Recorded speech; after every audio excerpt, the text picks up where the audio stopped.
Fala pessoal, beleza? Bom, pra quem tá chegando aí agora, eu sou o Thiago, esse aqui é o meu canal Crítica Marxista.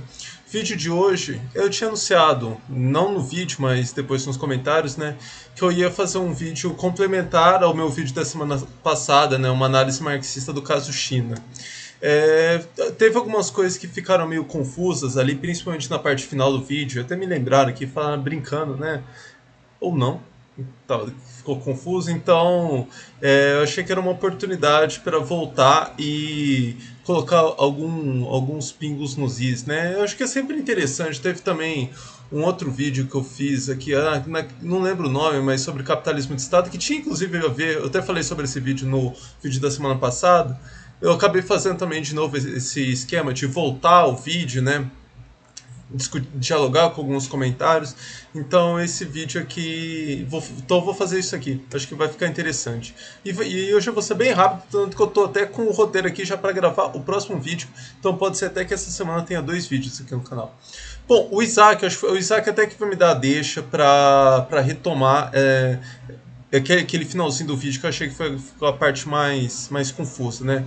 Ele colocou assim, ó. Pelo que eu entendi, o sucesso da economia chinesa se deve basicamente a uma alocação mais racional dos recursos por parte do Estado, não só por parte do Estado. O Estado, ele cria mecanismos, às vezes, em alguns momentos, ele força mecanismos para que haja essa alocação mais eficiente de recursos. Aí está falando, né? E isso em relação aos mercados dos países capitalistas tradicionais. Seria interessante que você discutisse no próximo vídeo como a mais-valia apropriada na China, como a China consegue manter altos índices de crescimento econômico, mesmo com o aumento da composição orgânica do capital. Eu enfatizei isso no último vídeo, né? Que é, ao contrário de todas aquelas lendas bem liberais, né, a China não é hoje um país composto majoritariamente por atividades econômicas assim intensivas em trabalho, de baixa tecnologia, né? Aquela história de que o produto chinês é um produto de baixa tecnologia. Então, é a mesma história do caso Fiat, né? A Fiat, uma montadora italiana, também ela ficou durante muito tempo, ela tinha essa fama de ter produtos de baixa qualidade, né? Algo que provavelmente ela entrou no mercado. Assim, eu não conheço a história da Fiat, mas provavelmente ela entrou no mercado ofertando produtos de baixa qualidade, foi conseguindo incorporar a tecnologia mais avançada até um ponto, enfim, que não é que a Fiat é a montadora com maior desenvolvimento tecnológico, mas ela não fica muito atrás das concorrentes. Então acontece isso, né? Mas voltando aqui para a questão, parênteses, nada a ver que eu fiz. Ou se ela consegue esses níveis de crescimento, a China, né, consegue esses níveis de crescimento, mesmo com setores com baixa composição orgânica do capital. Então, é isso que eu estou falando. Essa questão não é simplesmente porque o crescimento dela não é gerado simplesmente porque a economia dela é formada majoritariamente por setores de baixa composição orgânica do capital. O que acontece? Eu já enfatizei isso aqui. Vou ficar devendo em qual aula do minicurso sobre as crises econômicas eu falei sobre isso. Mas que, enfim, os mecanismos da competição, né, impelem os produtores, né, os gestores lá do capital, a investirem mais em desenvolvimento tecnológico. Por que eles fazem isso? Porque você, incorporando mais tecnologia, torna né, as suas fábricas mais produtivas e, portanto, você consegue diminuir custos e consegue aumentar a sua taxa de lucro. Tá, então como é que isso chega na queda da tendência da taxa de lucro? Na medida em que essas práticas, né, vão se generalizando, reduz-se a fatia, né, a geração do mais valor. O mais valor é só gerado por meio da atividade, por meio de força de trabalho, né, por meio da atividade humana, né, no processo produtivo. Lá no mini curso, né, sobre as crises, isso eu enfatizei bastante esse ponto, né? Então, se quiser uma explicação detalhada mesmo desses mecanismos, dá uma corrida lá. Mas então é isso. Os mecanismos da competição te impelem a aumentar a incorporação de tecnologia, né? Incorporar novas tecnologias, porque isso vai te tornar mais produtivo e, portanto, vai aumentar a sua lucratividade. Então, gravem isso. Quem incorpora mais tecnologia consegue, né, abocanhar maiores taxas de lucro. ainda que seja esses negócios os principais responsáveis pela queda da taxa de lucro. Então veja, quem está gerando o problema da queda da taxa de lucro não é quem está sofrendo com a queda da taxa de lucro. Então tá, ficou confuso? Vamos para alguns. Eu fiz aqui duas planilhinhas rapidinhas. Vamos primeiro olhar para essa aqui e aí depois vamos para a segunda. Nessa primeira aqui, imaginem isso, uma situação. Vamos focar na China aqui, né? Imagina que, sei lá, em 1989, no final de 1989, tinha sido gerada globalmente, né, uma riqueza de 100 dólares. Se a gente pensar dólares em termos de valor, então esquece a inflação aqui. Se aqui for 100 dólares, aqui, se a moeda aqui for dólar, imagina que para o ano 2 não teve inflação. Então tá, aqui no final do ano 1 foi gerado a riqueza global 100 dólares.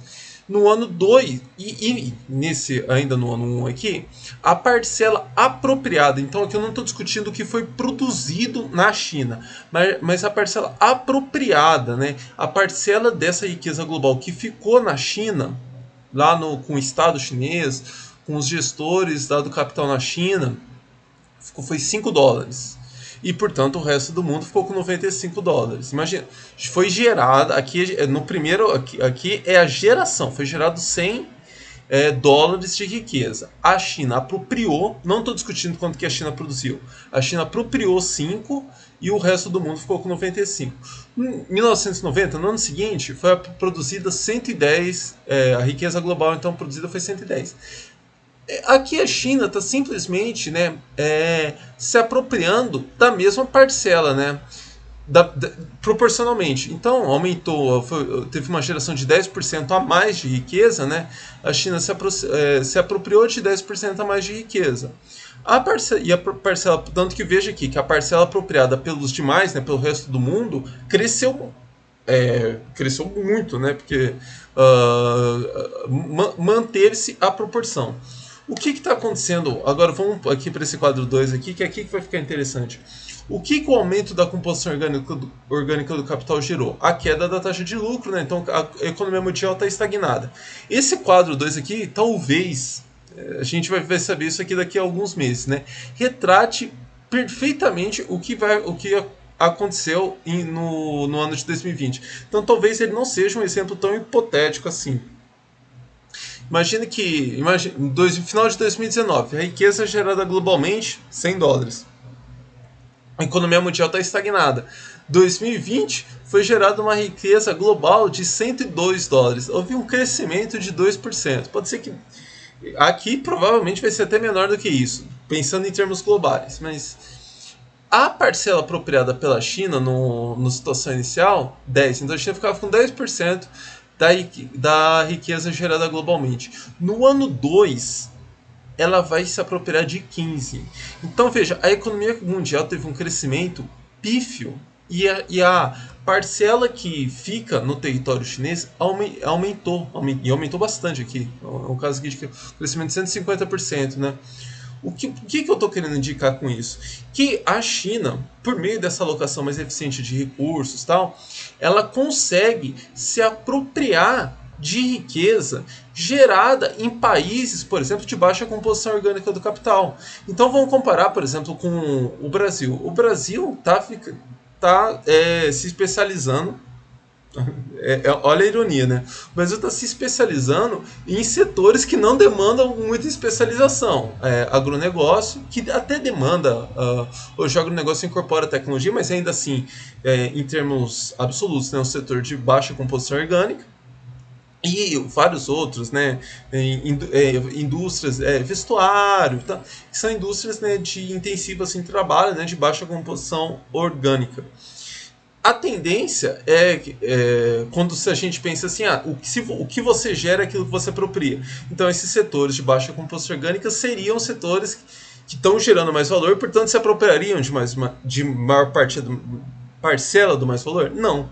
Eles geram, né, porque como eles incorporam maior quantidade de força de trabalho no processo produtivo, eles geram mais valor, mas quem se apropria desse mais valor são os setores mais produtivos, são setores de maior composição orgânica do capital. não apenas isso, mas aqui para facilitar, vamos pensar assim. E a China, por como ela consegue então não só ter setores de maior composição orgânica do capital, mas também essa alocação mais eficiente de recursos, se colocar como um competidor mais feroz na competição capitalista internacional, a China então ela vai se apropriando desse mais valor. Então não dá para dissociar a queda, a estagnação, a queda, né, mesmo da economia brasileira com o sucesso da economia chinesa. E, entre aspas, né, a China está roubando mais valor que é gerado no Brasil. Né? Se bem que, na medida em que fecha-se a indústria no Brasil, o que tem acontecido é até uma redução de riqueza sendo gerada no Brasil, e consequentemente uma redução da massa de mais valor sendo gerada no Brasil. Né? O Brasil é até um exemplo ruim, porque não é simplesmente um país que tem aumentado, né, setor de baixa composição orgânica do capital. É um setor que tem perdido a geração de mais valor, tipo, de riqueza, né, com essa crise da indústria. Então, eu acho que isso aqui era legal comentar. E tem o Charles fez alguns comentários aqui que eu acho que também mereciam que eu fizesse alguns comentários, né? Ele falou que seria interessante, né, que naquele vídeo eu comentei a possibilidade de fazer um curso sobre China. Uma ideia que me deram, inclusive, que eu achei bem interessante, é às vezes eu vou precisar, né, eu tô bem enroladão, né, mas às vezes quando eu tiver uns 15 dias de férias e tal, de fazer um roteiro de um curso, gravar tudo de uma vez e ir postando picado, né? Se eu tivesse feito isso, por exemplo, lá com o curso sobre a economia brasileira, eu estaria conseguindo, né, continuar postando mesmo nesse tempo que eu não estou conseguindo ficar fazendo PowerPoint, enfim. É uma ideia que eu achei interessante. Talvez às vezes dá até para fazer algumas aulas menores. Ué, tem aqui um comentário até que eu não deixei o coraçãozinho ali, que provavelmente eu nem li. Só discordo de uma coisa, o vídeo eu Ah não, eu respondi, eu só esqueci de... Dou amei aqui para todo mundo para mostrar que eu li. Até para mim mesmo, depois para eu controlar o que eu li e o que eu não li. Só discordo de uma coisa, o vídeo é tipo que o Brasil não consegue... Ah, não, tá falando que é o problema do Brasil da elite brasileira, né? Eu comentei aqui, né? Não, mas isso aqui é interessante, né? O que ele tá falando é o seguinte: o que o Brasil não consegue é que ocorre sempre que uma sabotagem, né? A elite brasileira necessita de uma imensa malha ferroviária desde sempre, tipo, desde o Brasil Império, e nunca ocorreu nem mesmo um projeto de expansão ferroviária. Ferrovias possibilitariam o transporte de inúmeras mercadorias, commodities, produtos, pessoas. Não só, né? Então, é justamente esse tipo de coisa, né, que a gente vê na China que não aconteceu no Brasil, né? É um projeto mesmo, um projeto de país, de economia nacional, não de junta ali 5 cabeças, 5 investidores, vão abrir um negócio aqui, vão abrir uma fábrica, vamos construir uma empresa, vamos construir um banco, vamos construir um comércio. É um negócio, não, vamos construir uma economia nacional. Então vamos construir indústrias, principalmente vamos começar por esses setores, vamos precisar de crédito, então vamos pensar como vai ser esse mercado financeiro, vamos pensar como que vai ser o comércio. Esse tipo de ação nunca aconteceu no Brasil. Em alguns momentos ali nas décadas de 50, 60, 70, muito timidamente, teve alguma tentativa nessa direção, mas muito aquém daquilo que aconteceu ali, como eu comentei, né, no Japão, na Alemanha, no pós-Segunda Guerra Mundial, e assim, muito aquém do que acontece na China hoje. Então foi um ponto interessante isso que ele comentou. E aí ele perguntou, como que eu falei, né, que o Estado chinês força, né, o Estado japonês forçava, a China continua forçando crédito barato. Aí ele complementou, tipo, se eu quero abrir uma padoca, o Estado forçava o banco a dar crédito barato. Isso aqui, essa história de o Estado forçar crédito barato para um pequeno produtor, é até uma ideia ali que rondou muito fortemente os gestores políticos na época das gestões petistas. O que a dificuldade foi em transformar isso em realidade. Então essa ideia tá muito, eu até comentei, né, o que acontece na China, o que acontece no Japão, muito além disso, porque não é simplesmente crédito assim em pequena quantidade para o pequeno produtor, é muita quantidade de crédito e justamente assegurando participações acionárias em negócios que poderiam ficar suscetíveis a compra, aquisição de empresas, de investidores externos, né? E aí você vai perdendo o controle da economia. Então, vou dar um exemplo aqui. Imagina 2007, 2008 nos Estados Unidos, o que aconteceu? Quando teve aquela crise generalizada, quem veio e comprou, né, a participação das empresas que estavam em crise? O Estado. Então, vejam, eu vou até comentar isso no próximo vídeo, né? Um Estado já aplicando aqueles princípios da MMT, gerando dinheiro do nada e comprando essas ações. Poderíamos discutir até o espaço que dá para fazer isso, mas a China ela não precisa não precisa do Estado ficar emitindo moeda do nada. Ela consegue por meio do sistema financeiro esse mesmo tipo de ação. Então é muito crédito. É também o sistema financeiro comprando participação em empresas que estão em dificuldade ou que estão precisando de mais capital para fazer novos investimentos. Então é algo muito mais amplo do que pequeno crédito para o pequeno produtor. Crédito barato em pequena quantidade para o pequeno produtor. É muito dinheiro que a gente está falando aqui. E só para fechar o vídeo, corrija-me se eu estiver errado, mas o que a China e o Japão fizeram foi produzir produtores, e produtores de qualidade, é isso que eu estou falando. Não é produzir aí uma pequena marcenaria, não, é produzir, gerar grandes empresas, grandes fábricas, né, de produtos de alta tecnologia, 5G, a Huawei, enfim. E o período. Comparando com o período Lula, né? O período Lula foi dar incentivos ou motivar, não influenciar a gestão privada. É isso. Por isso que eu vou marcar isso, né? Como que esse tema apareceu de novo aqui? Lá naquela entrevista que eu dei para Acervo Crítico, né, eu comentei bastante essa questão de pensando no Estado brasileiro, né, de como que o Estado brasileiro poderia, né, adotar uma postura mais parecida com o Estado chinês, né? O que teria que acontecer para a gente chegar lá? É só ganhar uma eleição? O que eu sustento lá é que não basta ganhar uma eleição.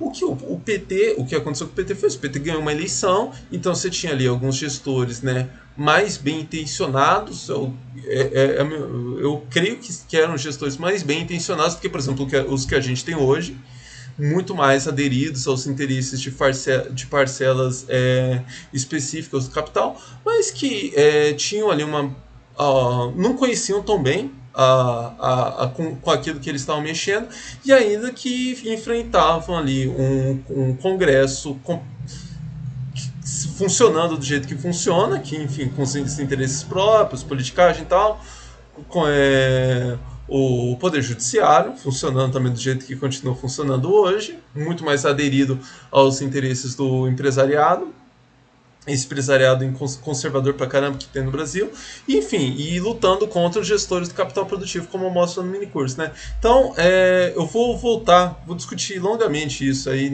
quando eu tiver uma oportunidade de fazer um vídeo no curto prazo sobre essa questão ali. Como que a gente poderia o que a gente poderia trazer da China, né, para pensar a economia brasileira? Seria até uma continuidade aqui desses vídeos. Bom, gente, é isso. Eu vou gravar até aqui o próximo vídeo, já que pode ser que venha essa semana, que ainda respondendo questões e comentários, mas sobre outros temas.